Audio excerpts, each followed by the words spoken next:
This weekend I found some footage that I thought was lost. It was me trying to document making my first knife. The backstory was I got out of the Marine Corps in '95, and I came home and my brother had been making some knives. He was using them old files and saw blades and stuff, and I thought, hey, that's pretty cool. You know, it's something that sounded fun, and I couldn't see myself carrying a fixed blade around every day, but so I wanted to make a pocket knife. And I went down to the local machinist supply type store. I bought a piece of '01 precision ground Starrett flat stock. I came home, designed it all out on paper templates. I even made an aluminum prototype, you know, had it all pinned up board to get all the parts working. But also around this time, you know, I just bought my first house and got married. I went back to college at nights. You know, the job I had, we worked a crazy amount of overtime. Just really did not have time in my life to get into it, and it got pushed away completely. Fast forward 17, 18 years, a lot of other things that kind of came together. I actually finally built a real shop. I got really into watching all the survival shows on like, you know, Les Stroud, Bear Grylls, Dual Survival, all that. I was making things out of paracord. I was really kind of getting into YouTube. And I came across this guy. His name's Aaron Gough. He's still got a channel. He's still going. But this guy was making these knives with all hand tools, a filing jig, and it relit that spark. I thought, oh, I can do that. And so I made the filing jig. And at the same time, my interest in YouTube was, I thought it would be fun to make a video to put on YouTube. And I actually used like my daughter's point and shoot camera or something, and that's part of the reason I think I had lost some of the footage with changing memory cards, stuff like that. But anyway, here, this is filmed probably the December of 2013 into January of 2014. This is my first knife. Now, I was wanting to try a paracord handled knife, and there's a bunch out there. I really like the looks of this one. You guys, I'm sure you've seen it. Bear Grylls Gerber knife. It's $40. I like the knife pretty much, the design of it, and I've had Gerber knives in the past. They've always been fine. So I got to looking around at other examples, and here's one that Browning has got. It's $78. That's the one that kind of got me wanting to try the paracord wrapped handle. So I got a whole lot of knife templates that interested me. Tons of these things. Anyway, what I ended up settling on for this particular one is this one here. One of the reasons I was using this pattern was I happened to have a piece of Starrett flat stock. It's a 1/8 inch thick, 1 1/4 inch wide, which is all I needed for that pattern. It's '01 tool steel, oil hardened tool steel.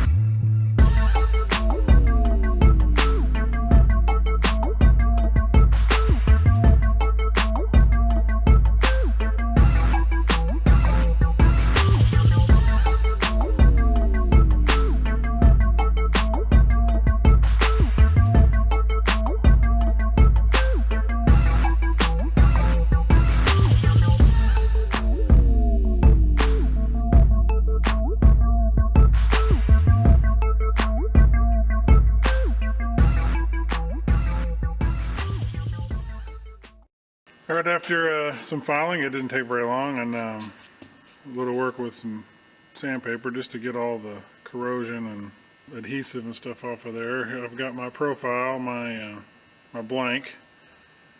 Since this profile is a little different than the Bear Grylls knife that kind of inspired me, I was trying to decide exactly how I want to weave the paracord, where I want to, you know, cut my holes using a photocopier. I've been tossing around some ideas, pretty much Gerber's pattern, like the Bear Grylls knife. That's the way that would be. And I've tossed around some other ideas, just, you know, maybe drilling a series of holes, maybe taking out the whole center, maybe a couple of parallel slots. Before I tear into the actual steel and waste a lot of time cutting, I think I'm going to make a couple of samples out of some 1/8 inch plywood and actually wrap them with some paracord so I can see what they feel like in my hand.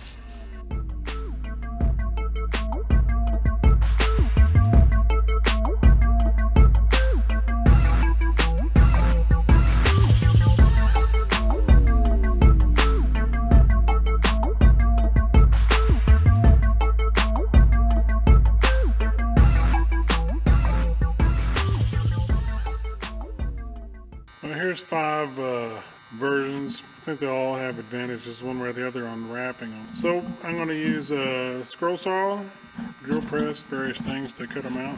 A little correction. I went in Walmart today and Walmart has it for $29.99. I held it in my hand for the first time and it felt pretty small. And I've got really big hands. My knife blank is right at 9 inches, 8 3/4. I'd say the Gerber one's considerably smaller. And the Gerber one has this style of cutouts in it. I don't really want to remove that much material. And the holes might be fine for weight, I don't know. But I think I'm going to go with just doing some slot, maybe a slot or two. Maybe this one. I got a milling machine. I think I'll just mill out a slot down the middle.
Alright, I'm back to my profile. I've got my slot milled out.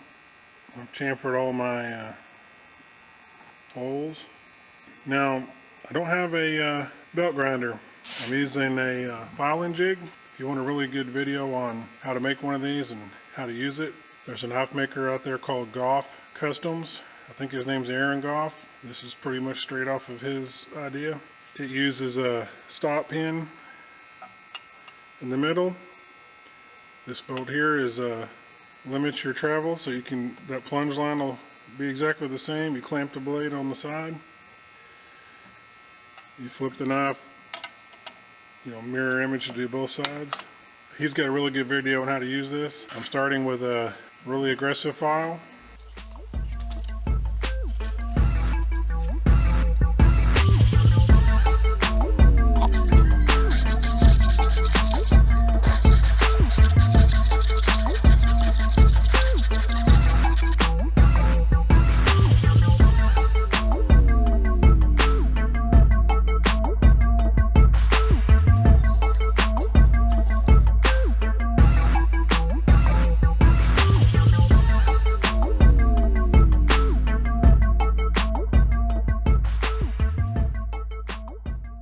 You keep lowering this eye bolt, a few turns, and it keeps lowering the angle of your grind to where eventually you're going to work your way across, all the way across that blade. The first pass, try to keep that, you're going to go right almost to the center line, and as the angle lowers more and more, I like the layout die there, because once I've filed to where the layout die just disappears, I know I'm back to where my last grind stopped. So I'll continue doing that, lowering the eye bolt little at a time until I get as high up as I want. You know, you can go full ground all the way to the top or stop somewhere in between.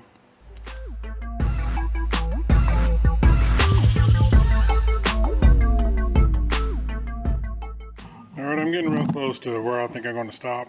I like the look at that. When you're making this by hand, you're going to get to kind of a point where it looks pretty good like that. You know, that's the way most knives are anyways. Since I'm getting close to my final profile, I'm going to switch to a better brand name, better quality file, a lot smoother finish. So, all right, when you're down to your final pass, your final shape there, it's starting to look good. I like to go ahead and draw a file. And you can tell if you got any low spots right there, and it's going to show up real good. If I got a window, there's a window right here directly across from me, so the light's coming across that blade.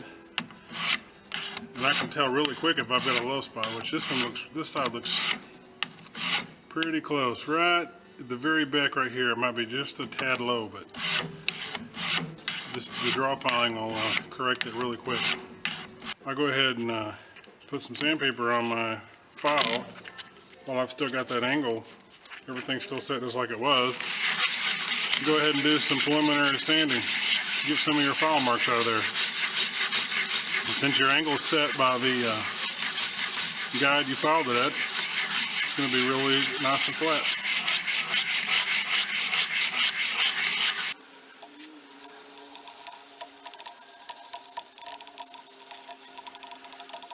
All right, I've sanded up through 220. I've left a little bit on my edge because when it heat treats, I don't want to have it too thin. There's a few thousandths there on my edge left, but all right, now after an afternoon of filing and sanding, I'm ready for the heat treat now. You can see here I've added some filing on the spine there for for grip. And actually this first notch, if you can tell if the camera will focus, it's rounded a little more than the others. That's actually to direct the paracord to keep that first wrap from sliding. I've also added the same thing here and here. I tried to use the corner so the paracord doesn't cut.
Okay, this is the second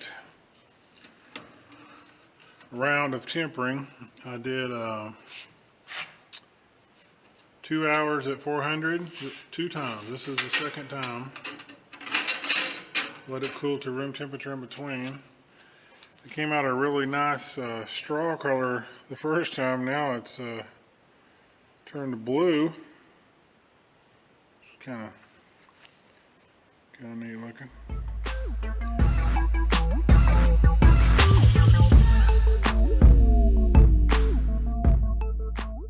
Alright, I hope that wasn't too bad.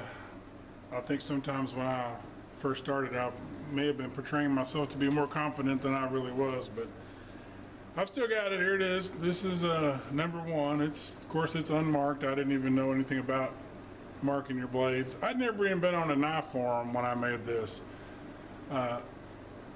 Literally the only thing I think I had ever been on was that YouTube video that Aaron Gough put out. Actually, I did do a homemade parkerizing on here, which I also got from another YouTuber, Sugar Creek Forge. But you know, I look at it now, and of course, I'm still new in the scheme of knife making compared to some of you guys, but you know, it's not that bad. My grind, or my filing, the blade it's very well centered. My plunges are a little bit rounded. I really didn't know what it was supposed to be like. My jimping's pretty good. You know, my lines have a slight arc to them, but you know, for a first knife, it ain't that bad. Anyway, hope you enjoyed seeing it.